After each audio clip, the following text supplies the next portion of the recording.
Mesdames, Mademoiselles et Messieurs, bienvenue sur le journal de ce jour.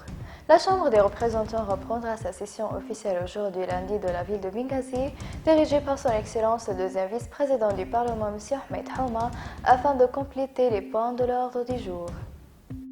Le député Jebril Ouhaïda a confirmé que la crise libyen est avant tout une crise sécuritaire et que la capitale est kidnappée et contrôlée par les milices régionales. Il a souligné que les dialogues avec les représentants de ces groupes devraient être engagés par le commandement en chef des forces armées, le maréchal Khalifa Haftar, mandaté par le Parlement pour lutter contre le terrorisme. Le député Ali Saïdi a déclaré que les Libyens recherchent des solutions possibles à la crise, soulignant que la conférence de Berlin ne peut être pas le dernier arrêt pour mettre fin à la crise, d'autant plus qu'il y a les conférences de Paris, Palerme, Abu Dhabi et Le Caire et aucune solution n'a été trouvée.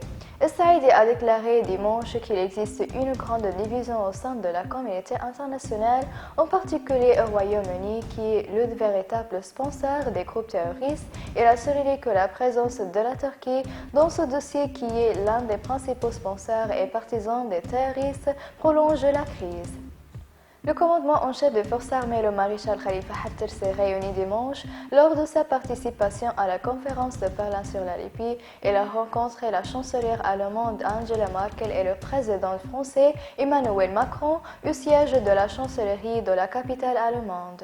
Le bureau d'information du commandement général a expliqué que les deux réunions se sont déroulées en deux sessions distinctes avant le début de la réunion principale du forum de Berlin sur la Libye.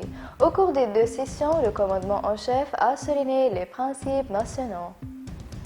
La conférence de Berlin sur la Libye a conclu sa session de dimanche à la capitale allemande par une conférence de presse et la chancelière allemande Angela Merkel a confirmé qu'il n'y avait aucune chance de trouver une solution militaire au Libye, notant qu'un plan global a été convaincu de lequel la Libye sera établie prochainement et a besoin de l'appui du Conseil de sécurité.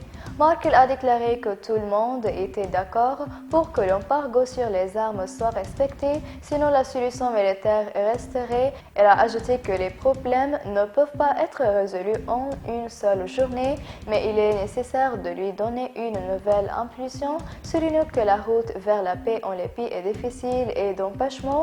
Pour sa part, le secrétaire général des Nations Unies, Antonio Guterres, a déclaré que la voie politique pour la Libye se poursuivra à Genève. Il a souligné que nous tiendrons prochainement une réunion du comité militaire entre les représentants du maréchal Khalifa Haftar et le gouvernement de réconciliation en Suisse, soulignant la nécessité pour chacun de respecter la décision d'interdire les armes à la Libye. Mesdames et messieurs, merci pour votre attention et au revoir.